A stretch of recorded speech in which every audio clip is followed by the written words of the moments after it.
Bapak, Ibu, dan saudara yang kasih dalam Kristus, seindah dan semenarik apapun harta di dunia ini hanyalah fana dan hanya bersifat sementara.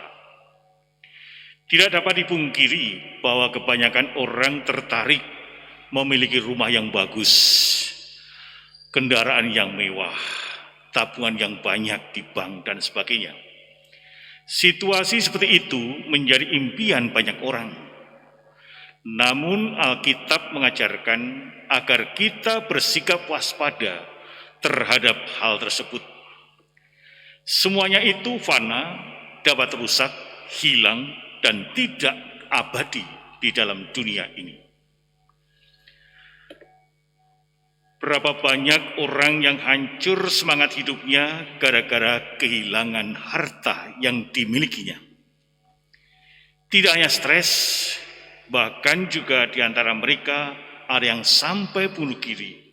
Itu semua terjadi karena mereka tidak siap untuk menghadapi kenyataan bahwa harta dunia ini fana dan bersifat sementara saja. Itulah yang sering kali terjadi.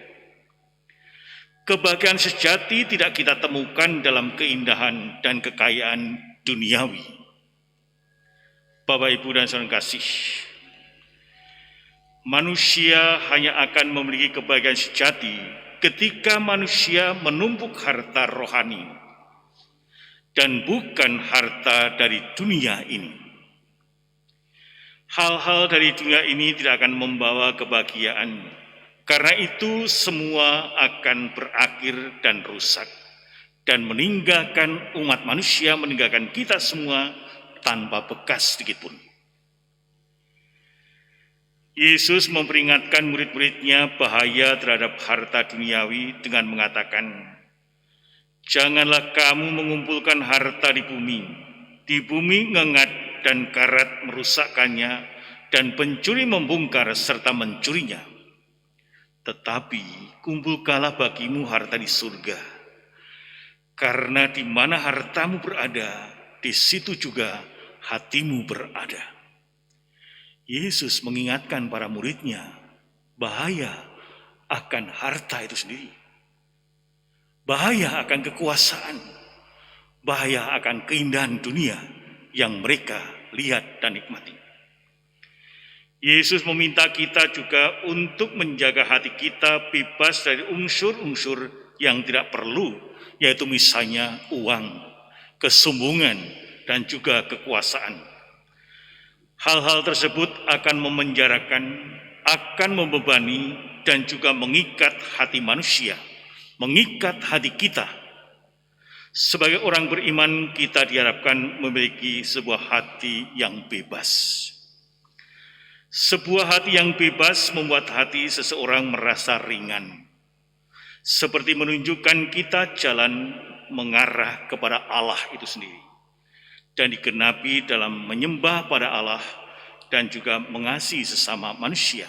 Orang yang betul-betul memiliki hati yang bebas, tidak mau terikat di dalam hal-hal yang duniawi, tapi segala-galanya diperuntukkan bagi Allah lewat sesama manusia.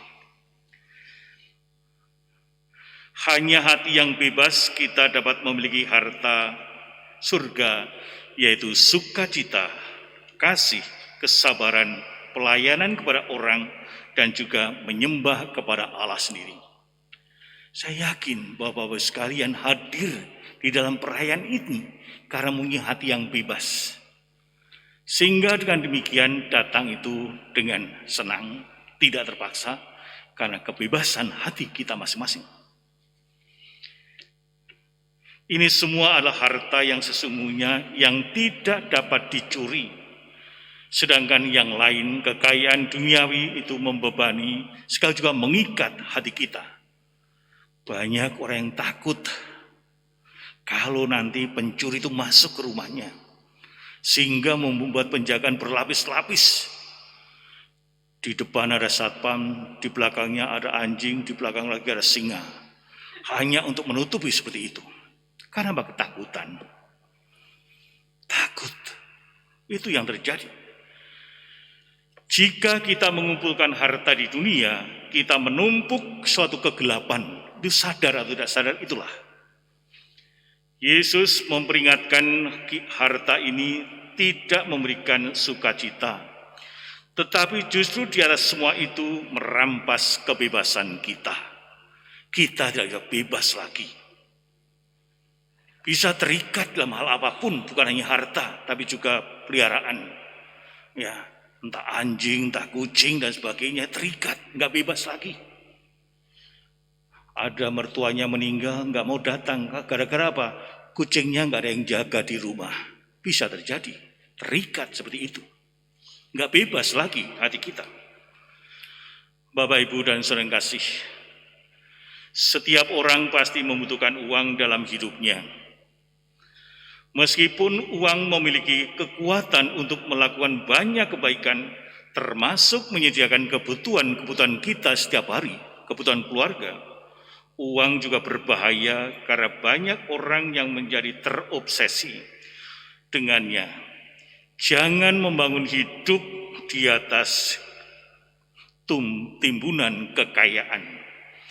Kekayaan digunakan pada hal bisa manusia mengalami ketakutan, bahkan juga stres luar biasa. Betapa sering kita mendengar bahwa orang-orang butuh stres karena investasinya ternyata bahwa itu sahamnya anjlok. Langsung sedih, datang pada pastor, "Pastor, tolong supaya saham saya naik." Bagaimana pastor bisa naikkan saham? Harga saham, tidak mungkin. Tapi tahu itu terjadi karena ketakutannya.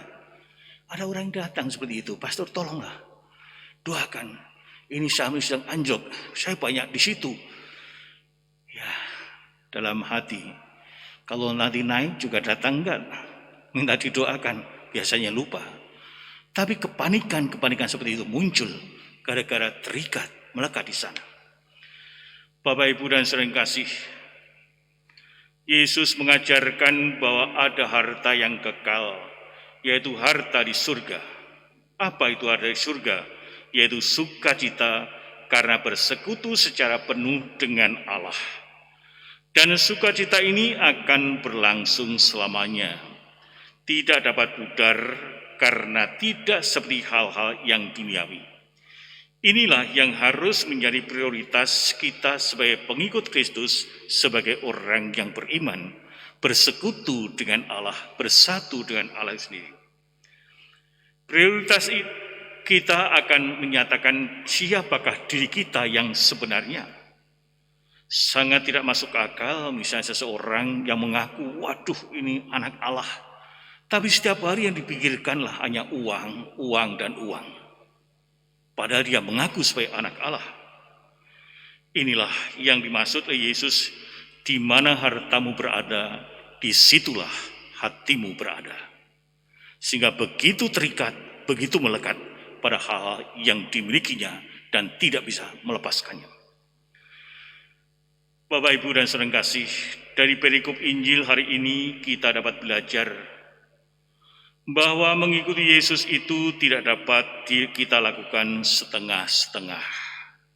Kita harus total. Jika prioritas kita masih diselimuti oleh harta duniawi, maka kita tidak mungkin menjadi pengikut Yesus yang baik dan benar. Kita jangan sampai diperbudak oleh uang, oleh harta, oleh kekuasaan di dalam dunia ini. Jika kita percaya bahwa ada sukacita kekal yang menanti kita dalam keabadian, maka kita tidak akan menjadikan hal yang fana sebagai prioritas hidup kita. Maka mari kita sejenak, kita bertanya dalam kita masing-masing, apa sih yang menjadi prioritas kita sebagai orang beriman pada saat sekarang ini? Yang bisa menjawab Anda sendiri.